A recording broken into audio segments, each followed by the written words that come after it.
Hello, welcome to Be Technological Educators. Today we're going to be talking about using Google Forms to create a digital ballot. Today is election day. I was thinking with the elections coming up, elections are going on today, a lot of teachers are trying to use the elections in their curriculum.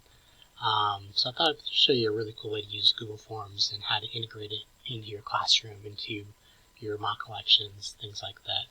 So for starters, what you want to do is open up whatever internet browser you use. I use Google Chrome. Just make sure you're already logged into your Google account. It's a free account. Once you're there, go ahead, go to the top bar, and go to forms.google.com.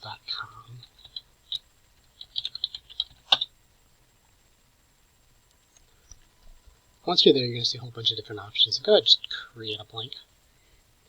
So what we're going to do in this Google form today is create a digital ballot that will work on your computers, work on your tablets, things like that. And what Google Forms will do is as students submit their data, it'll actually upload into an Excel sheet. And inside that Excel sheet, I'm also going to show you how to graph it. That way you can show the results and the data to your students. You can have a whole class discussion about it. So once you're in and you've got your Google Forms started and everything, the cool thing with Google Forms in just every Google product is it automatically saves. So whenever you title something, that's the title of it. So what we're going to call this is the Be Technological Educators Mock Election. So you can leave a description if you want. Please choose one candidate that you wish to elect, and complete the following questions.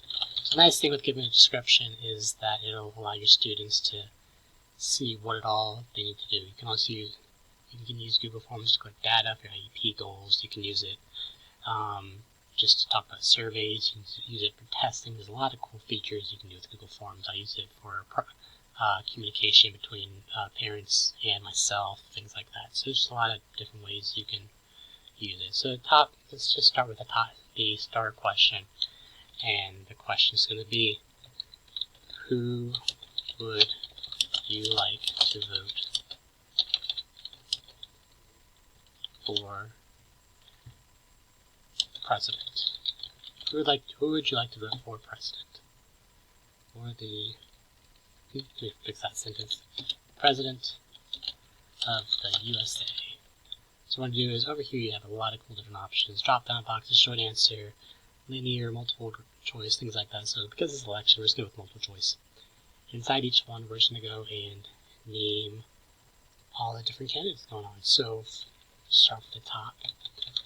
Start with the Democrat Party.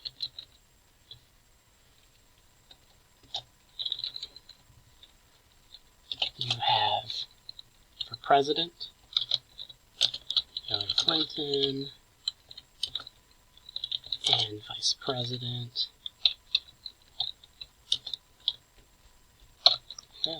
Timothy Kane. So I'm going to go through and put in each candidate.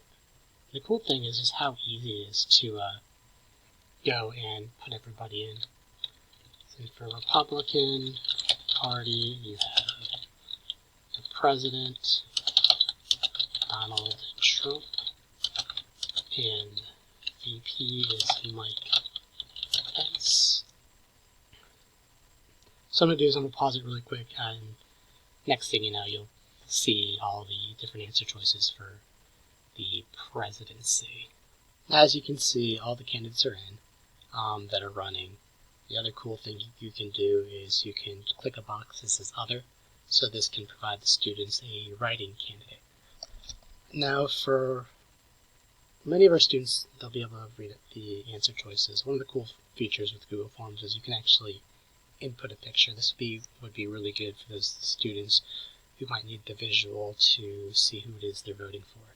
So what you're going to do is, once you've got your people in, you're going to see this little mountain picture thing on the right side. If you click on it, what I've done ahead of time, I've already gotten all the pictures, so these are all the pictures I'm sliding over from another screen. So for Hillary Clinton and Tim Kaine. I'm going to go ahead and just drop this in. What it's going to do is upload it, and now I've got a picture to go along with my candidates. So I'll do that with pence, and I'll pause it again and go from there. Alright, so once you've got all your pictures in, it provides that visual so students know who it is they're actually voting for. So what you can also do, aside from creating your question, on the actual ballot we're often voting for amendments, tax increases, things like that. So if you want to add questions to for your students about maybe school policies, you can do that too. So I'm going to add an extra question. Let's say this is middle school. So the question is going to be, should BETE middle school increase the vending machine cost by 25 cents per an item to go towards a fund to purchase a new, let's call it the new mascot costume. This way your students can have a whole entire debate and dialogue based off that question, so we can go yes or we can go no. So we've got our yes, we've got our no. What we want to do next is turn this into a spreadsheet. So you're going to go up here at the top right, click responses, click this little plus thing that's going to open up Google Sheets, but you also first have to create your sheet. So we're going to call this BETE Middle School Mock Election. Click Create. And what this is going to do is give you a whole entire spreadsheet for when students submit their questions. What I like to do when I am working on something through Google Sheets, even Excel, I don't like everything bunches together really tight. So what you can do is highlight the boxes you want. Then click right here, text wrapping. It's this little picture right here. Click on it. So you have overflow, wrap, or clip. So I like wrap. And what that's going to do is actually spread out your choice a little bit, so it's a little bit easier to read that way. But once you've got this set in place, go back to your spreadsheet, click questions. So just so you can see what your graph looks like, click preview. This is what your survey. This is what your survey or your election ballot is going to look like. So you've got please use your candidate.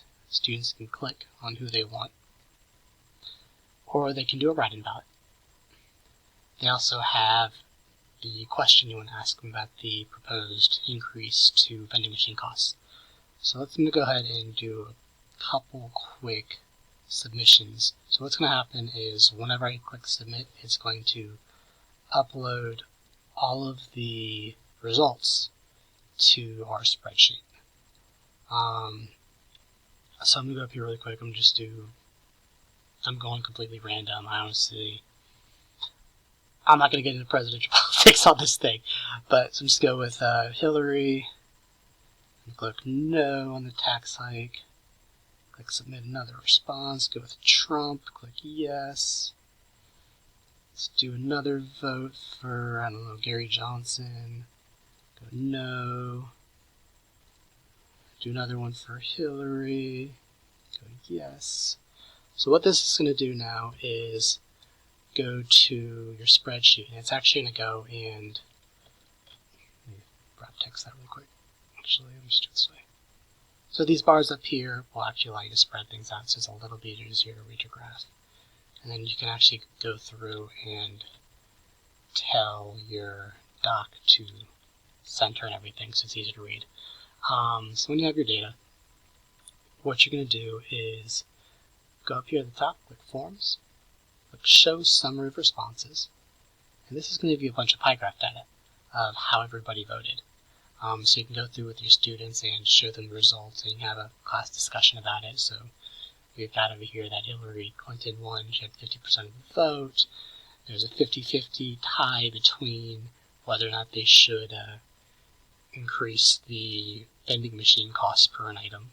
So it can just create a really cool dialogue and conversation with your students so they can take part in the election. What you want to do so you can transfer the spreadsheet to multiple computers is when you're on your spreadsheet, go up here and click Send. And what you can do here is you can get a link. First, this will be saved in your Google Drive so that you can easily access it on any machine. But what you can also do is click Google Shortener. This will give you a hyperlink, but often what I like to do with anytime I'm sharing any type of web link, I like to go to tinyurl. What you do with tinyurl is go to your link, click Control-C. Once you have your link, Control-C is going to copy it. Go back to tinyurl, paste it here, Control-V. Now what this is going to do is it's going to short it and make it something that's easy for you to remember and put onto multiple machines. So I'm just going to call this BETE election. Click Make tinyurl. And now my link was created, so whenever I go to my browser now, and I go www.tinyurl.com/BETE election,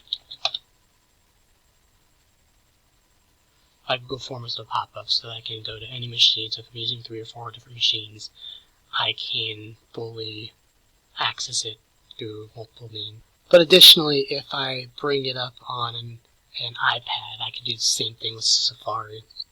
And my whole entire survey is here on Safari as well through the iPad, so I can use my tablet for the election as well. So yeah, that's how you can use Google Forms in your own class mock election. Some other cool things you can do with Google Forms, move my picture, is over here on this bar right here. The plus sign is how you create more questions. So if you want to add an extra question, just click the plus bar. When you click the plus bar, you've got a lot of different choices, checkboxes, drop-down menus, paragraphs, short answer, things like that. So it's a great tool for, say you're trying to do a class assignment, class quiz, discussion, things like that. You can also break things into different sections. So if I wanted presidential candidate, wanted a clear header for presidential candidate along with other election options, so congressmen, mayors, things like that, I can click that. You can upload pictures, and if you want the class to look at a picture and have a dialogue. Another cool idea is you can add videos. So for this type of assignment, you can have the students create videos on who they're supporting, or say you're doing this for like an SGA, a CA election, your students can actually upload videos of why they should be elected for whatever position they're running. And lastly, you just have another section divider. So that's just some other cool ways you can integrate Google Forms into any form of election going on. But let's see. I think that's it. Thank you for watching the video. Be sure to check us out on some of our other resources. So www.bteched.com, where we have a lot of cool resources that we're trying to get out there, share things that we use in our classrooms and we feel can be easily implemented in other places. So on our website we cover technology that supports collaboration, accommodations, and instruction. So we've got lots of cool different things in there. Make sure to check us out on our Facebook page at Be Technological Educators. Check us out on Twitter at BTechEd. And you can also check us out on YouTube at Super Tech Educator. But yeah, thank you for listening. Hope you have a great election day, and have a great week.